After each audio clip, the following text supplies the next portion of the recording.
ओम अज्ञानतिमिरान्धस्य ज्ञानाञ्जनशलाकया चक्षुरुन्मीलितं येन तस्मै श्रीगुरुवे नमः। नमो ओं विष्णुपादाय कृष्णप्रेष्ठाय भूतले श्रीमते भक्तिवेदान्त स्वामीति नामिने। नमस्ते सारस्वती देवे गौरवाणी प्रचारिणे निर्विशेष शून्यवादी पाश्चात्यदेशधारिणे। जय श्री कृष्ण चैतन्य प्रभु नित्यानंद श्री अद्वैत गदाधर श्रीवासदि गौर भक्त वृंद। हरे कृष्ण कृष्ण कृष्ण हरे हरे, हरे राम राम राम हरे हरे। ஒரே நிமிஷம் ஹெட்போன் எடுத்தோம். ஹரே கிருஷ்ணா. பக்தர்கள் அனைவருக்கும் இனிமையான காலை வணக்கம். இன்றைய ஜபா செஷன்ல கலந்து இருக்கிற எல்லா பக்தர்களுக்கும் என்னுடைய பணிவான நமஸ்காரம். மிக அற்புதமான ஒரு வாய்ப்பு.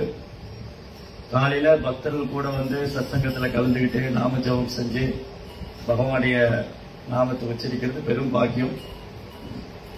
அதுவும் குறிப்பா இந்த கலியுகத்துல பகவானை வழிபடுவதற்கும் அவரை அணுகுவதற்கும் மிக எளிமையான வழிமுறை ஹரே கிருஷ்ணா கிருஷ்ண கிருஷ்ண ஹரே ஹரே, ஹரே ராம ராம ராம ஹரே ஹரே. நாம ஜபம் செய்யும்.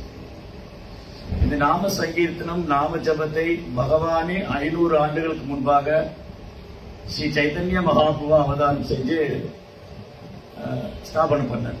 இந்த யுக தர்மம், இந்த யுகத்துக்கான தர்மம் ஹரே கிருஷ்ண கிருஷ்ண கிருஷ்ண ஹரே ஹரே, ஹரே ராம ராம ராம ஹரே ஹரே. எப்பெல்லாம் பகவான் இந்த பூமியில தோன்றுகின்றாரோ அப்போது அவர் தன் சகாக்களோடு வருகிறார்.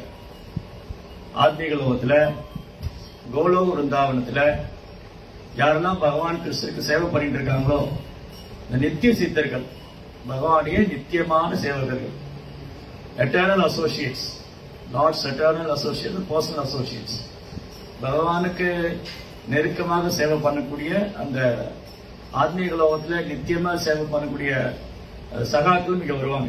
எப்பெல்லாம் பகவான் இந்த பூமியில அவதரிக்கிறாரோ அப்போ அவர் தனியா வர்றதில்லை. இப்போ உதாரணத்துக்கு அமெரிக்க அதிபர் இந்தியா வர்றாருன்னு வச்சுக்கோமே. அமெரிக்க அதிபர் இந்தியா வரும்போது அவர் தனியாவா வருவாரு? அவர் வர்றதுக்கு முன்னாடி கொஞ்சம் பேரு அவர் எங்க போய் பேச போறாரு, யாரையெல்லாம் பார்க்க போறாரு, என்ன சாப்பிட போறாரு, எங்க தங்க போறாரு, இதெல்லாம் ஏற்பாடு செய்யறதுக்கு ஒரு குழு முன்னாடி வருவாங்க. ஒரு குரூப் அட்வான்ஸ் பார்ட்டி முன்னாடியே அவங்களுடைய தலைவர் பிரசிடென்ட் எங்க தங்க போறாரு, எங்க சாப்பிட போறாரு, எங்க நிகழ்ச்சி நடக்க போகுது, அதுக்கான போக்குவரத்து எங்கெல்லாம் போறாங்க, அந்த வழித்தடங்கள் இதெல்லாம் சோதனை பண்ணுவாங்க. அந்த மாதிரி ஒரு குரூப் முன்னாடியே வருவாங்க. அதுக்கப்புறம் ஒரு குரூப் அவர் கூடயே வருவாங்க. அவருடைய மனைவிகள், குழந்தைங்க, அவருடைய சேவகர்கள், அவருடைய மினிஸ்ட்ரியில் இருக்கிறவங்க, இந்த மாதிரி எல்லாம் வருவாங்க. அவர் தனியா வரல, அவர் கூட இந்த மாதிரி ஒரு டீமோட வர. அப்போ ஒரு சாதாரண மனிதன் ஒரு நாட்டில இருந்து இன்னொரு நாட்டுக்கு போகும்போது இவ்வளவு ஏற்பாடுகள் நடக்கும்போது பகவானே இந்த உலகத்துல தனியா வரணும்.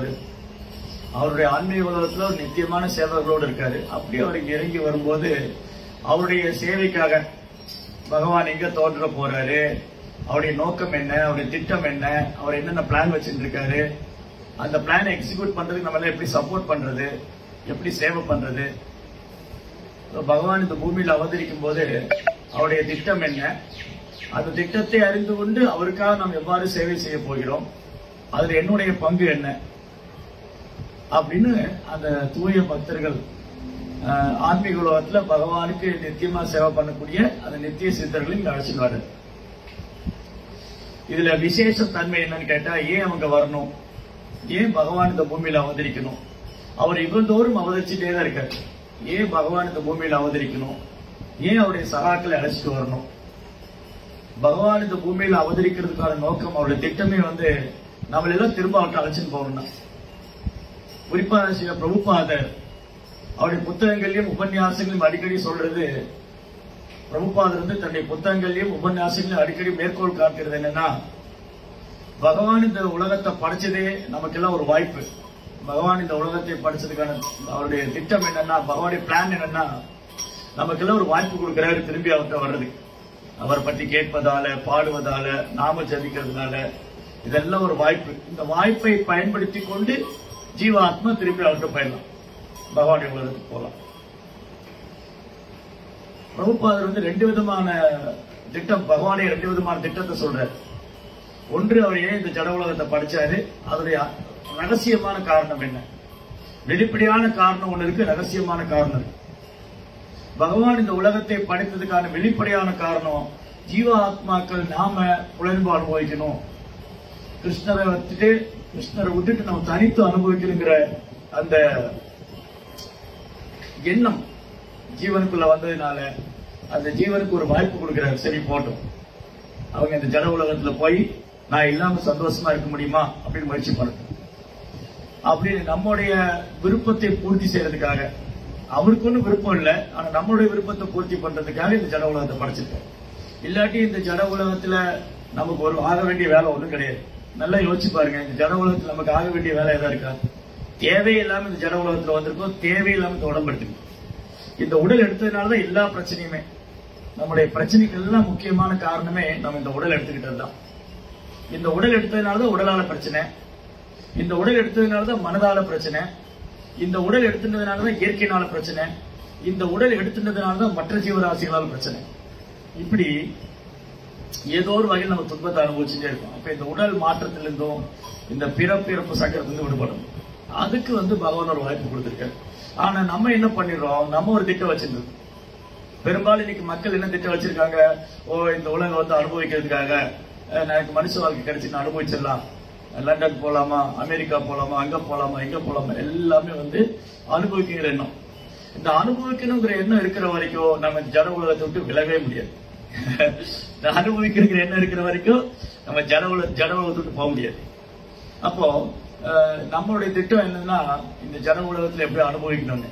பகவானுடைய திட்டம் என்னன்னா, இங்க வேண்டாம், உங்களால அனுபவிக்க முடியாது, நீங்க எங்கிட்ட வந்துருங்க, எங்கிட்ட வந்தா நித்தியமா அனுபவிக்கலாம், ஆனந்தமா இருக்கலாம் அப்படின்னு அந்த ஆன்மீக உலகத்துக்கு அழைச்சிட்டு போறதுக்காக பகவான் இங்க வர.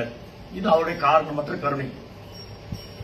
ரெண்டாவது, அவர் இங்க வந்து பகவத்கீதை கொடுத்திருக்காரு, ராமாயணம், மகாபாரதம், இப்படி அவர் தொடர்ந்து லீலைகள் பண்ணிட்டு தான் இருக்காரு. கிருஷ்ண அவதாரத்தின் போது பகவத்கீதை கொடுத்தாரு, ராமாவதாரத்துல ராமர் எப்படி ஒரு மரியாதை புருஷோத்தமா, எப்படி வந்து ஒரு மனிதன் தர்மத்தை பின்பற்றணும் அப்படிங்கறத ஒரு வாழ்ந்து காமிச்சார். அதே போலதான் சைத்தன்ய மகாபிரபு அவதார நோக்கம் இந்த ஜீவ ஆத்மாக்களுக்கு பக்தியை சொல்லிக் கொடுக்கணும். உங்களுக்கு பக்தினா என்னன்னு தெரியல, அதனால பக்தியை சொல்லிக் கொடுக்கணும். பக்தினா இன்னைக்கு வியாபாரம் ஆயிடுச்சு, கோயில்கள் வழிபாட்டு தலங்கள்லாம் மேக்சிமம் வியாபாரம் ஆயிடுச்சு. அதனால உண்மையான பக்தி என்னது அப்படின்னு அவங்க மறந்துட்டாங்க. அந்த உண்மையான பக்தியை சொல்லிக் கொடுக்கறதுக்காக பகவானே பக்தன் அவதாரம் பண்ணார். பகவான் பல்வேறு அவதாரம் பண்ணியிருக்கார், ராமர், நரசிங்கர், வராகர். ஆனா இந்த அவதாரம் ஸ்பெஷல் என்னன்னா, பகவானே பக்தனா வந்தார். பகவானே பக்தனா வந்ததுனால அவர் பர்ஃபெக்டா ஒரு பக்தர் எப்படி ஆக்ட் பண்ணணும், ஒரு பக்தர் எப்படி நடந்துக்கணும்னு அவர் வாழ்ந்து காமிக்கிறார். எதாதரதி சிரேஷ்ட தத்ததேவோ தரோஜனா சயத் பிரமாணம் கூடுதே லோகஸ்தன வர்த்ததே. ஒரு பெரிய மனிதன் எத்தகைய செயலை ஒரு ஸ்டாண்டர்டா பிக்ஸ் பண்றாரோ, ஒரு பெரிய மனுஷன் எப்படி நடந்துக்கிறாரோ அதை எல்லாரும் பின்பற்றுவாங்க.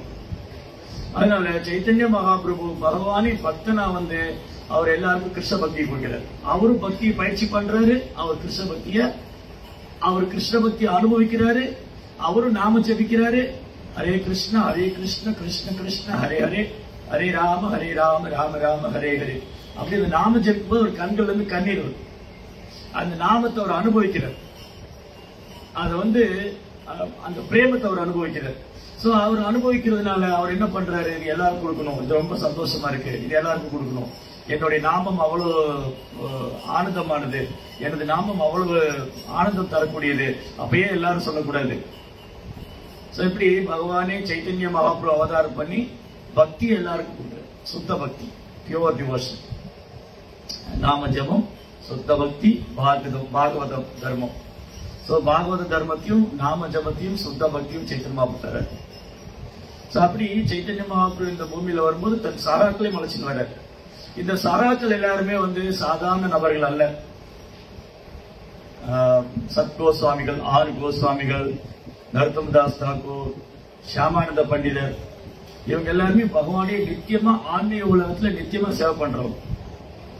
இன்றைக்கு வந்து நம்முடைய வைஷ்ணவ சம்பிரதாயத்துல, நம்முடைய பிரம்ம மாத்வ கௌடிய வைஷ்ணவ சம்பிரதாயத்துல பூர்வாச்சாரியர், நம்முடைய பூர்வாச்சாரியர் ஒருவர் ஷியாமானந்த பிரபு. ஷியாமானந்த பண்டிதருடைய அவர் தோன்றிய தினம் இன்னைக்கு. ஷியாமானந்த பண்டிதர் ஏன் இந்த பூமியில தோன்றணும், அவர் யாரு, அவருடைய வாழ்க்கை நமக்கு என்ன கத்துக் கொடுக்குது, அது நம்ம என்ன தெரிஞ்சுக்கிறோம், இந்த நடைமுறையில என்ன பண்ண போறோம். ஷியாமானந்த பண்டிதர் ஆன்மீக உலகத்துல சைத்தன்ய மகாபிரபு கிருஷ்ணருக்கு நித்தியமா சேவை பண்ணக்கூடிய சேவகர்கள் ஒருவர். அவரை இந்த பூமிக்கு அழைச்சிட்டு வந்து அது மூலமா ஒரு கிருஷ்ண பக்தர் எப்படி இருப்பாரு, அவர் எப்படி நடந்துக்குவாரு, எப்படி பேசுவாரு, எந்த மாதிரி செயல்படுவாரு, ஒரு பக்தருடைய தெய்வீகமான குணம் என்ன, அவர் எவ்வளவு கருணை உள்ளவரா இருக்காரு, இதெல்லாம் நம்ம காமிக்கிறதுக்காக தான். சுத்த பக்தி எப்படி பயிற்சி பண்ணணும், இதெல்லாம் நம்ம கற்றுக் கொடுக்கறதுக்காக பகவான் கிருஷ்ணர் சைத்தன்ய மகாபிரபு அவதாரம் பண்ணும்போது ஷியாமானந்த பிரபு கூட வந்தார், ஷியாமானந்த பண்டிட். ஷியாமானந்த பண்டிதருக்கு அவருடைய ஃபேமிலி, அவருடைய குடும்ப வாழ்க்கை, அவருடைய அப்பா வந்து கிருஷ்ண மண்டல் பேர், கிருஷ்ண மண்டல். அம்மா வந்து துரிகா. கிருஷ்ண மண்டல் துரிகா தம்பதிகளுக்கு நிறைய குழந்தைகள் பிறந்தாங்க. ஆனா ஒரு குழந்தைய தங்கல, குழந்தை பிறக்கும் இறந்து போயிடும், குழந்தை பிறக்கும் இறந்து இப்படியே ஆயிட்டு இருந்தது. அதனால அவங்க வாழ்க்கையில ரொம்ப விரக்தி அடைஞ்சிட்டாங்க. யோசிச்சு பாருங்க, பிறக்கிற குழந்தையெல்லாம் இறந்தா என்ன ஆகும், வாழ்க்கையில விரக்தி அடைஞ்சிரு. ஏன் நம்ம கடவுள் குழந்தையை கொடுக்கணும், ஏன் அந்த குழந்தைய திரும்ப எடுத்துக்கணும் அப்படிங்கிற ஒரு விரக்தி ஏற்பட்டது.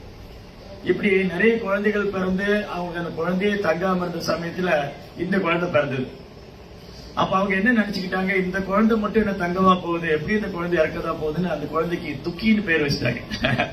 அவங்களுக்கு இந்த குழந்தை நமக்கு துன்பம் தான் தரப்போகுது, ஏன்னா பிறக்கிற குழந்தையெல்லாம் இறக்குது, இந்த குழந்தை மட்டும் என்ன இருக்கவா போகுது, அதனால இந்த குழந்தை நமக்கு துக்கம் தான் தரப்போகுது, துக்கின்னு பேர் வச்சுட்டாங்க. துக்கி. பொதுவா யாருமே குழந்தைகளுக்கு துக்கின்னு பேர் வைக்க மாட்டாங்க. துக்கி, துன்பம், துரதிருஷ்டம் இப்படி யாரும் பேர் வைக்க மாட்டாங்க. இந்த குழந்தை துக்கி, துக்கையா, எல்லாரும் துக்கையான்னு கூப்பிடுவாங்க. நானும் என்ன ஆச்சரியம், இந்த குழந்தை இறக்கல, இந்த குழந்தை வளர ஆரம்பிச்சு, இந்த குழந்தை உயிரோடு இருக்கு. அதனால இந்த பெற்றோர் வந்து இதுக்கு துக்கையான்னு பேர் வச்சுட்டாங்க. சிறு வயதுல இருந்து, குழந்தை பிராயத்திலிருந்து இந்த குழந்தைக்கு வந்து ஹரிகதா கேட்கறது, பக்தர்களுக்கு சேவை பண்றது, கிருஷ்ண பக்தியை வந்து பயிற்சி வந்து ரொம்ப பிடிச்சிருக்கு. இயல்பாவே உயர்ந்த ஆத்மாக்கள், சுத்த பக்தர்கள் இந்த பூமியில வரும்போது இயல்பாவே அவங்க பக்தி பண்ணுவாங்க. இப்ப நம்ம எல்லாம் பக்தி பயிற்சி பண்றதுக்கு ட்ரை பண்ணிட்டு இருக்கோம், நம்ம பக்தர் ஆகிறதுக்கு பயிற்சி எடுத்துட்டு இருக்கோம். நம்ம வந்து நம்ம இயல்பான பக்தர்கள் இல்ல, நம்ம இயல்பான பக்தர் இல்ல, பக்தியை வளர்த்துக்கிறதுக்கும் பக்தியை கொண்டு வரதுக்கும் பெரும் முயற்சி பண்ணிக்கிட்டு இருக்கோம். அதிகாலையில் எப்படியா எந்திரிச்சிடணும், சத் சங்கத்துக்கு வந்துடணும், நாம ஜபிச்சிடணும், இது வந்து ரொம்ப போர்ஸ் பண்ணி நேச்சரா வரல, நம்ம போர்ஸ் பண்ணி வரோம். நமக்கு நாமளே போர்ஸ் பண்ண வேண்டியதுல யாரோ சொல்லணும், பிரபு நீங்க சத் சங்கத்துக்கு வாங்க, நாம ஜபம் பண்ணுங்க, சேவா பண்ணுங்க அப்படின்னு யாராவது சொல்லிட்டே இருக்கு. பட் கிரேட் சோல்ஸ், இந்த உயர்ந்த பக்தர்கள், சுத்த பக்தர்கள் இந்த பூமியில வரும்போது பை நேச்சராவே அவங்க பக்தி பண்ணுவாங்க.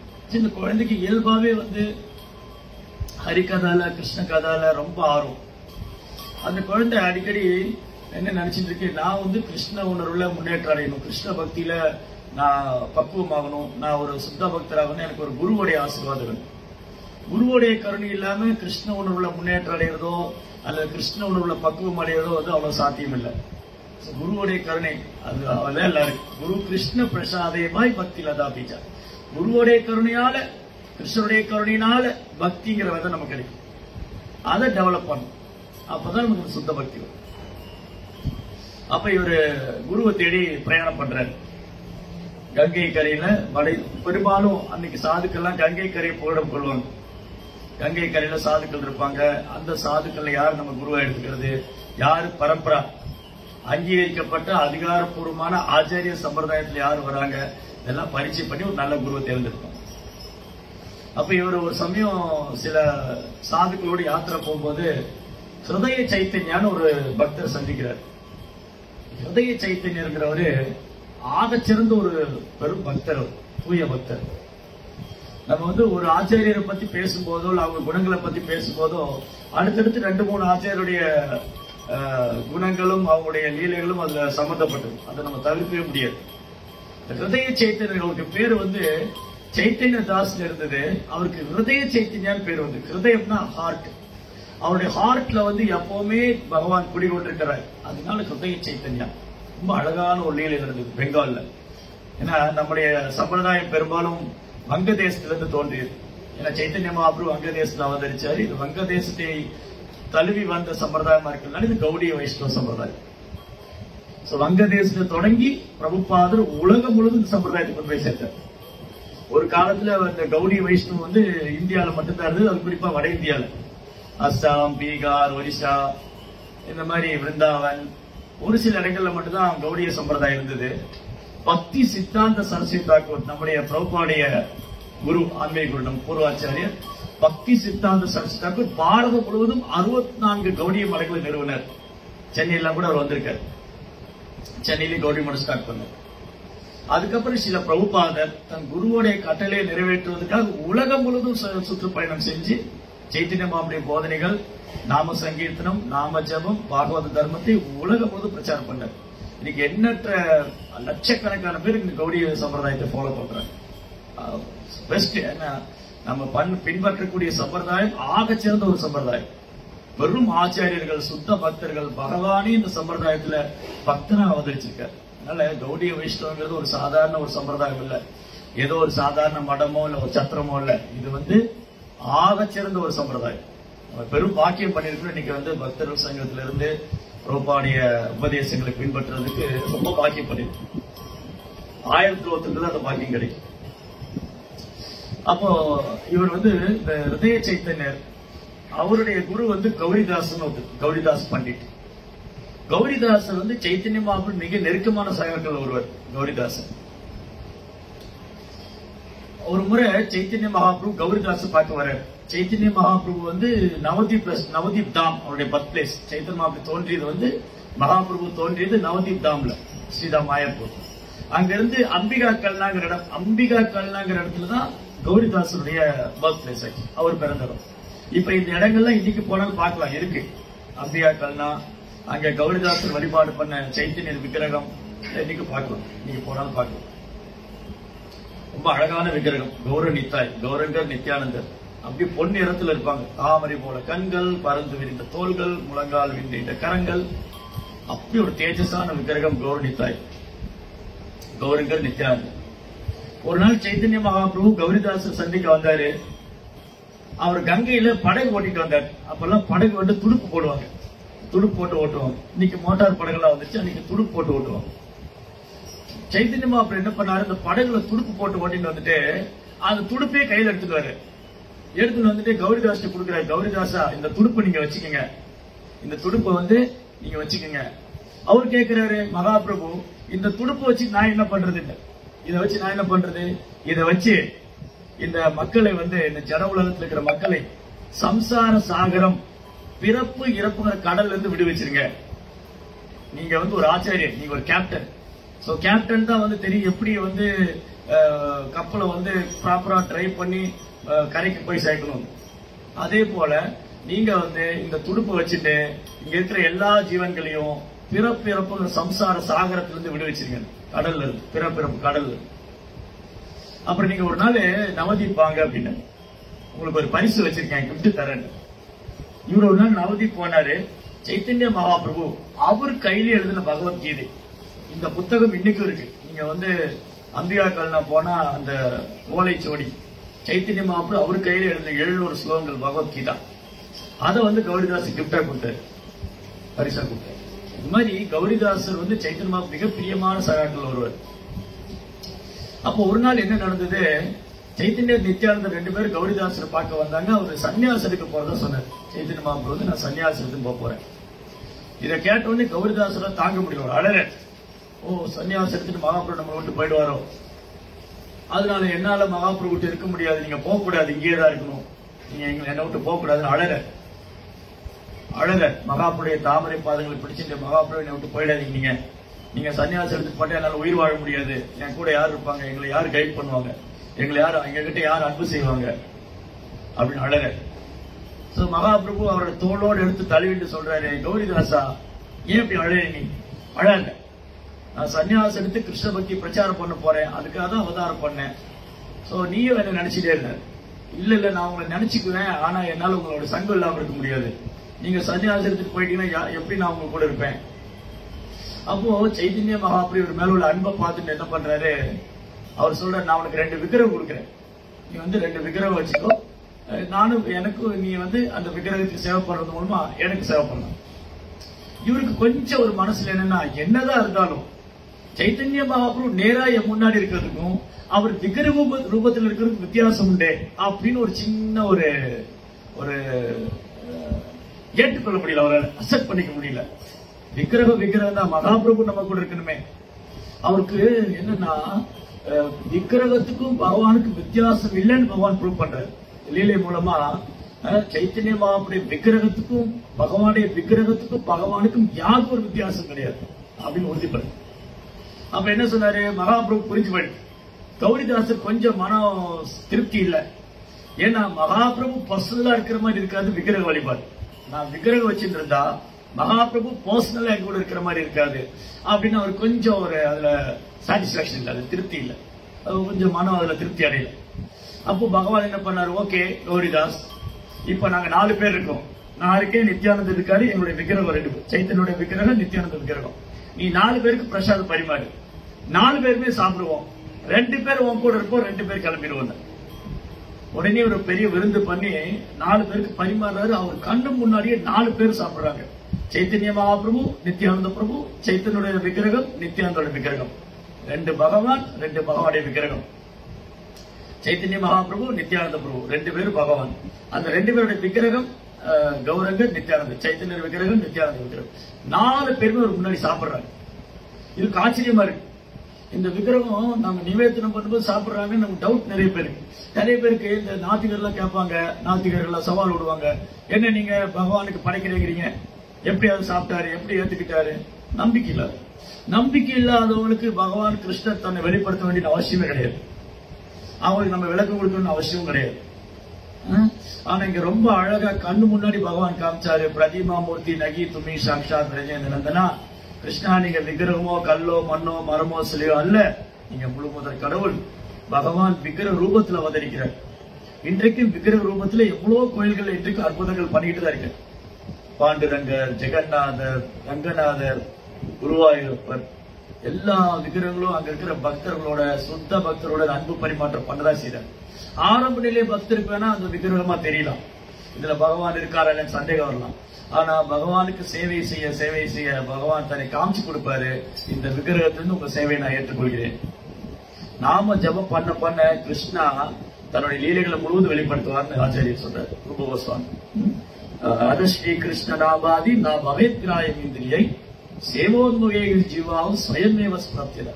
நாக்க கிருஷ்ணனுடைய சேவையில் ஈடுபடுத்துறது மூலமா கிருஷ்ணாவத்துக்கு தன்னைத்தானே வெளிப்படுத்துவார். அதனால நம்ம எவ்வளவு நாம ஜபம் செய்யறோமோ அப்ப கிருஷ்ணர் தன்னைத்தானே வெளிப்படுத்துவார். இப்ப கௌரிதாசர் வெளிப்படுத்தினாரு, இந்த விக்கிரகமும் சைத்தன்யரும் வேற இல்லை. இப்ப 4 பேர் சாப்பிட்டுட்டு எந்திரிச்சு போறாங்க. அப்ப மகாபுரு சொன்னார், 2 பேர் உங்க கூட இருப்போம், 2 பேர் போவோம். அவருக்கு ரொம்ப திருப்தி. சோ 2 விக்கிரகம், சைத்தன்ய மகாபுரு, நித்யானந்த பிரபு, அந்த சேம் டைட்டி. 500 வருஷத்துக்கு முன்னாடி யாரு கௌரிதாசருக்கு நேரடியா தரிசனம் கொடுத்தாரோ அதே விக்கிரகம் இன்னைக்கும் அங்க இருக்காங்க, இன்னைக்கும் வழிபாடு செஞ்சுட்டு இருக்காங்க. சோ இந்த விக்கிரகத்துக்கு பூஜை பண்றதுக்காக ஒரு பக்தர், அவர் பஞ்ச தத்துவங்கள்ல கதாதருடைய சீடர், அவர் தான் சைத்தன்யதாஸ். சைத்தன்யதாசர் குருவுக்கு மேல அவ்வளவு நம்பிக்கையும் விசுவாசம் உள்ளவர். அவங்க குரு சொன்னாங்க, நீங்க கதாதர் சொன்னாங்க, நீங்க போய் கௌரிதாசோட விக்கிரகத்துக்கு கௌரங்க நித்யானந்தருக்கு சேவை பண்ணுங்க. இவரு விக்கிரகத்துக்கு சேவை பண்ண வந்தாங்க. ரொம்ப சந்தோஷம். அவர் இந்த மாதிரி ரொம்ப சின்சியரா அழகா சேவை பண்ற நல்ல ஒரு மாணவர், நல்ல சீடர். ஒரு நாள் கௌரிதாசர் ஒரு யாத்திரை போறாரு, தன் சீடர்கிட்ட சொல்லிட்டு போறாரு, நான் வர வரைக்கும் இந்த சேவை நல்லா பண்ணிட்டு இருங்க. அப்ப சைத்தன்யருடைய அவதார தினம் வருது, கௌரவ பூர்ணிமா பண்டிகை. அதுக்குள்ள நான் திரும்ப வந்துடுறேன்னாரு. ஆனா ரொம்ப லேட் ஆயிடுச்சு, போன வேலை முடியல, ரொம்ப தாமதம் ஆயிடுச்சு. குரு வர்றதுக்கு முன்னாடி ஒரு ஏற்பாடு செஞ்சுட்டாரு. ஏன்னா குரு எப்ப வருவாரு தெரியாது, அதெல்லாம் நம்ம ஏற்பாடு பண்ணிடணும்னு திருவிழா கொண்டாடுறதுக்கு பெரிய ஏற்பாடு பண்ணிட்டாரு. அபிஷேகத்துக்கு, அலங்காரத்துக்கு எல்லாம் ஏற்பாடு பண்ணிட்டாரு. பண்டிகைக்கு ஒரு நாளைக்கு முன்னாடி கௌரிதாசர் வந்தாரு. பார்த்தா தடப்படலான ஏற்பாடுகள் நடந்தது. இவருக்குள்ளுக்குள்ள சந்தோஷம். ஆனா வெளியில இந்த சைத்தன்யதாசருடைய குரு பக்தியும் அவருடைய கிருஷ்ண பக்தி இந்த உலகத்துக்கு காமிக்கணும்னு அவர் என்ன பண்ணாரு, கோவப்படுறாரு. நான் யார் உனக்கு அனுமதி கொடுத்தா, என் அனுமதி இல்லாம எப்படி நீ இதை ஏற்பாடு செய்யலாம் அப்படின்னு வெளியே கோச்சிட்டாரு. அதனால நீ இந்த கோயில் இருக்க தகுதிகளை நீ வெளியில போன, கோயிலை விட்டு வெளியில போயிடு. இவரு மறுவார்த்தை பேசுற குருவிட்ட, மறுவார்த்தை பேசாம குருவுடைய பாதங்களை தொட்டு வணங்கிட்டு அங்கிருந்து வெளியே வந்துட்டார். சோ பண்டிகைக்கு தேவையான பொருட்கள் எடுத்துட்டு வர்றாங்க, எல்லா பொருளும் எடுத்துட்டு வர்றாங்க. இவர் சொல்லிட்டாரு, இது சைத்தன்யர் ஏற்பாடு பண்ணது, நான் ஏத்துக்க மாட்டேன், அதனால நீங்க அவர்கிட்டயே போய் கொடுத்து இன்னொரு பண்டிகை பண்ண சொல்லுங்க. சைத்தன்யதாஸ் ஏற்பாடு பண்ண எந்த பொருளும் எனக்கு தேவையில்லை அப்படின்னு திருப்பி அனுப்பிச்சிட்டாரு. இவர் கங்கை கரையில உட்கார்ந்துட்டு இருக்காரு. இந்த பாலுக்கு தேவையான, இந்த அபிஷேகத்துக்கு தேவையான பொருட்கள், அலங்காரத்துக்கு தேவையான பொருட்கள், பூக்கள் எல்லாம் கொண்டு போன எல்லாம் திரும்ப எடுத்துன்னு வராங்க.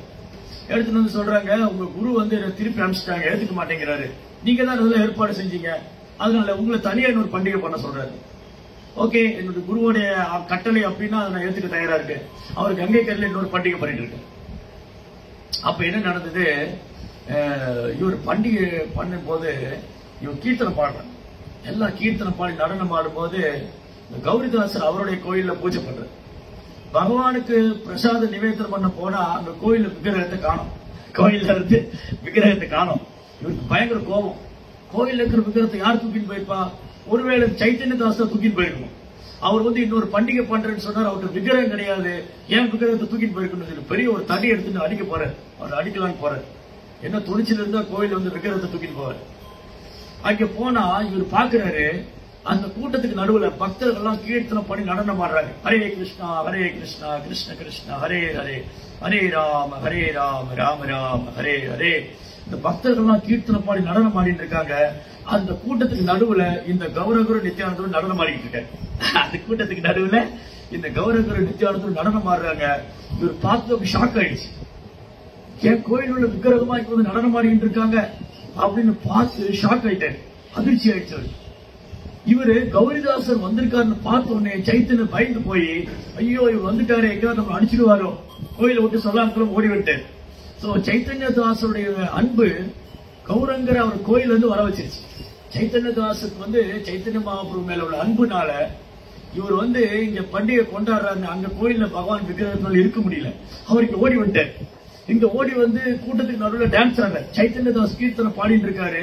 அவர் கீர்த்தனம் பாடும் போது இந்த கூட்டத்துக்கு நடுவில் மகாபிரபு நித்யானந்தரும் டான்ஸ் ஆடிட்டு இருக்காரு.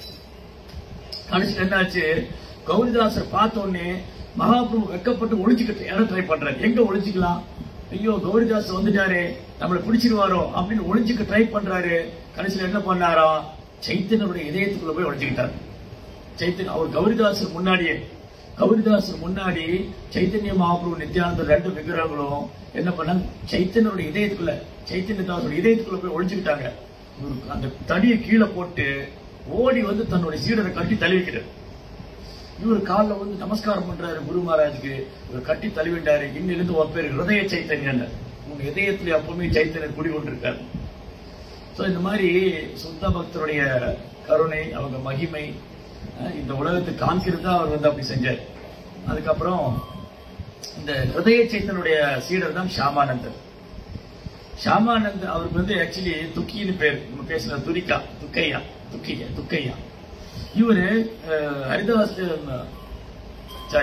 இவரு ஹிருதய சைத்தன்ய தீட்சை வாங்கிட்டு ஒரிசா, ஜெகநாத், பூரி, பீகார், அஸ்ஸாம் இந்த பகுதியெல்லாம் கிருஷ்ண பக்தி பிரச்சாரம் பண்ணார். அவருக்கு வந்து ஷாமானந்தன் பேர். ரொம்ப அழகான ஒரு லீலை. நீங்க நேரம் ஆயிடுச்சு, ஒரு 2 நிமிஷம் கூட எடுத்துக்க. ரொம்ப அழகான ஒரு லீலை.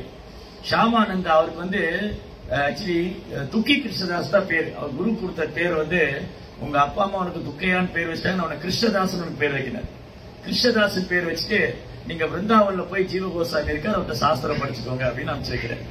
ஹிருதய சைத்தன்யர் தன்னுடைய சீடர் கிருஷ்ணதாச பிருந்தாவனுக்கு அனுப்பிச்சு வச்சார். பிருந்தாவன்ல வந்து ஜீவகோசாமி குருக்குள்ள ரொம்ப பணிவ சேவை பண்றார். ஜீவகோசாமிக்கு வந்து பிரசாதம் தயார் பண்ணி கொடுக்கறது, அதுக்கப்புறம் இந்த எழுதுறதுக்கு ஓலையெல்லாம் ரெடி பண்றது, இந்த பென்சில் ரெடி பண்றது, ரொம்ப எளிமையான சேவை. அப்போ ஒரு நாள் ஜீவகோசாமி என்ன பண்ணாரு, இந்த கிருஷ்ணதாஸுக்கு சர்வீஸ் கொடுத்தாரு, சேவை கொடுத்தாரு. நீங்க போய் ராதா கிருஷ்ணர் ராசலீலை பண்ணக்கூடிய இடத்த சுத்தம் பண்ணுங்க. தினமும் பிருந்தாவனத்துல கிருஷ்ணர் ராசலீலை பண்ணக்கூடிய இடம் இன்னைக்கு போனாலும் பார்க்கலாம், சேவா குஞ்சு பேரு. அந்த இடத்த வந்து கூட்டி போயிருக்கணும். சின்சியரா பெரிய பண்டிதர் ஆக்சுவலி. சோ கிருஷ்ணதாஸ் வந்து சாஸ்திரம் படித்த பெரும் பண்டிதர். ஆனா விருந்தாவன்ல வந்து ரொம்ப எளிமையான சேவை பண்றாரு. தினமும் ராதா கிருஷ்ண லீலை பண்ணக்கூடிய இடத்த கூட்டி பெருக்கி சுத்தம் பண்ணி ரொம்ப அழகா வச்சிருக்காரு. ஒரு நாள் கூட்டி பெருக்கிட்டு இருக்கும் போது ஒரு கொலுசு, தங்க கொலுசு அப்படியே ஆபரணங்களால் அப்படி ஜொலிக்குது. முத்து, பவளம், வைரம், வைடூரியம் பதிக்கப்பட்ட அப்படி தங்க கொலுசு அப்படியே கண்ணை பறிக்கும் பிரகாசம். அந்த கொலுசை தொட்ட உடனே உடம்பெல்லாம் அப்படி புல்லரிச்சு அப்படி உடம்பெல்லாம் அப்படி மை குச்சிட்டு நிக்குது. கண்ணுல இருந்து கண்ணீர் வந்து அவர் வந்து கண்ணுல இருந்து கண்ணீர் வந்து கிருஷ்ணா கிருஷ்ணா கிருஷ்ணான்னு அழுது மயங்கி விழுந்துட்டார். கொஞ்ச நேரத்துக்கு எந்திரிக்கவே இல்லை. அப்புறம் எந்திரிச்சு இந்த கொலுசு வந்து இவ்வளவு, இந்த கொலுசை தொட்ட மாத்திரம் என் இதயத்துல இவ்வளவு பிரேமம், இந்த கொலுசை தொட்ட மாதிரி என் இதயத்துல எவ்வளவு பிரேமம் வருதுன்னா அது யாரோட தான் இருக்கும்? இது இந்த ஜட உலகத்தை சேர்ந்த ஒரு பெண்ணோட தான் இருக்கவே இருக்காது. இது இந்த உலகத்தை சேர்ந்த ஒரு சாதாரண பெண்மணியா இருக்காது. இது கட்டாயம் ஆத்மீக உலகத்தை சேர்ந்த ஒரு உன்னதமான ஒரு சுத்த பக்தை, அது ஸ்ரீமதி ராதாராணியோட தான் இருக்கணும் அப்படின்னு கொலுசை வந்து பத்திரமா வச்சுட்டாரு. அங்க ராதாராணி பாக்குறாங்க, அவங்க காலில் ஒரு கொலுசு தான் இருக்கு. இங்க ராசநாட்டில் முடிச்சுட்டு கிருஷ்ணரோட ராசலீலை பண்ணிட்டு, அதான் பிருந்தாவனத்துல வந்து ராதா கிருஷ்ணர் நித்தியமா லீலை பண்ணிட்டு இருக்காரு. அவங்க லீலையை முடிச்சுட்டு பாக்குறாங்க, காலில் கொலுசு காணும். உடனே தன்னுடைய சங்கிகளை கூப்பிடுறாங்க ராதாராணி. லலிதா விஷா கூப்பிட்டு, விஷாக்கா நீங்க போய் அந்த பார்க்ல அந்த பூங்கால நம்ம வந்து கிருஷ்ணரோட நடனம் ஆடணும் இல்லையா, அங்கே கொலுசு விழுந்துருச்சு, போய் எடுத்துட்டு வாங்க. இவங்க ஒரு வயதான பெண் ரூபத்துல வர்றாங்க. வந்து இங்க யாரு கிளீன் பண்ணா? இந்த கிருஷ்ணர் உட்காந்துட்டு இருக்காரு, அழுதுட்டே இருக்காரு. ஓ, நீங்க தான் இந்த இடத்த கிளீன் பண்ணீங்களா? என் எஜமானி அம்மா அவங்க கொலுசு இங்க விட்டுட்டு போயிட்டாங்க, கொஞ்சம் தர முடியுமா? ஓ, உங்க எஜமானி அம்மா கொலுசு விட்டாங்க இல்லையா, நான் அவங்க வந்தாதான் தருவேன், நான் வந்து அவங்க வந்தாதான் தருவேன், உங்க கையில தர மாட்டேன். ஓ அப்படியா, இவர் ரொம்ப ட்ரிக் பண்றாருன்னு சொல்லிட்டு அவங்க ராதாராணி சொன்னாங்க, நீங்க வந்தாதான் தருவார் அவரு. சோ ராதாராணி இந்த சுத்த பக்தருக்கு ஆசீர்வாதம் பண்றதுக்காக அவங்க வந்தாங்க. அவங்க தாமரை பாதத்தில் வந்து நமஸ்காரம் பண்ணாங்க. அந்த கொலுசு எடுத்து அவங்க தலையில ஒரு நெற்றியில திலக்கமா போட்டுட்டாங்க. இன்னிருந்து உனக்கு பேர் வந்து ஷியாமானந்தான்னு பேர் வச்சாங்க. ஷியாமானந்தானா ஷியாமனுக்கு ஆனந்தம் தரக்கூடியவருடைய தாசன். ஷியாமா கிருஷ்ணா வந்து ஷியாம் கோபால், ஷியாம் சுந்தர், ஷியாம சுந்தருடைய தாசனும் பொருள்படும்.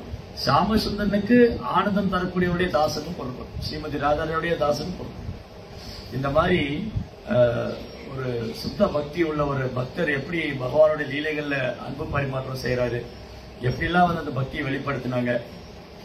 அதுக்கப்புறம் ஒரு சாஸ்திரம் படிச்சுட்டு அதுக்கப்புறம் வந்து அஸ்ஸாம், ஒரிசா, பெங்கால் மாதிரி பகுதியில் பிரயாணம் செஞ்சு லட்சக்கணக்கான ஆயிரக்கணக்கான மக்களுக்கு இந்த கிருஷ்ணநாமத்தை சொல்லிக் கொடுத்து அவங்க எல்லாம் சுத்த பக்தராங்க. ஷியாமானந்தர் எங்கெல்லாம் போறாரோ, யாரெல்லாம் சந்திக்கிறாரோ அவங்களாம் சுத்த பக்தராங்க. அதனால நம்ம அவருடைய ஆசீர்வாதம் வேண்டி பிரார்த்தனை பண்ணுவோம். இன்னைக்கு ஷியாமானந்தருடைய அப்பீரன்ஸ் டே, தோன்றிய தினம். நமக்கும் இதயத்துல சுத்த பக்தி வரணும். காமம், குரோதம், பேராசைலாம் இதயத்தை விட்டு போகணும். நமக்கும் வந்து பகவான் லீலைகளை அனுபவிக்கணும்னு பிரார்த்தனை பண்ணிக்குவோம். அதுக்கு நாம ஜபம் தான் ஒரே வழி. இந்த இதயம் தூய்மை அடைவதற்கும் சுத்த பக்தி அடைவதற்கும் பகவானுடைய நாமத்தில் ருச்சி வரணும் அப்படின்னு பிரார்த்தனை பண்ணிக்கணும். ஹரே கிருஷ்ணா. ஜெய் ஸ்ரீ பிரபுபாத் கி ஜெய்.